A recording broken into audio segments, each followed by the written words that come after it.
Hi guys, Rihanna with Handmade by Rihanna. In this video I want to show you how to do a 5DC popcorn stitch like we do for the feet in Tony the T-Rex.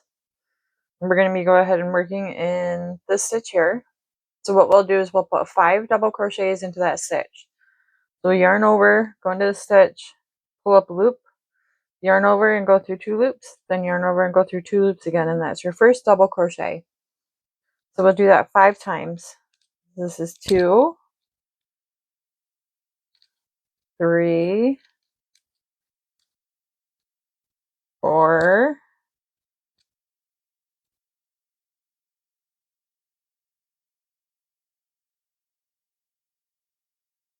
5. So then what we'll do is we'll look at our stitches and count back 5. So it's 1, 2, 3, 4, 5. We'll go ahead and stick our hook in that one. Grab our loop that we left and pull that through. Some people do another chain at the end. Generally I don't.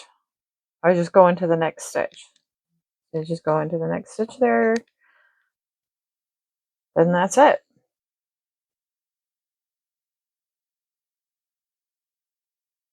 That's your 5DC popcorn stitch. For a 4DC popcorn stitch, you would just do 4 double crochets in there rather than 5. If you have any questions, reach out and I'll be available. Thank you.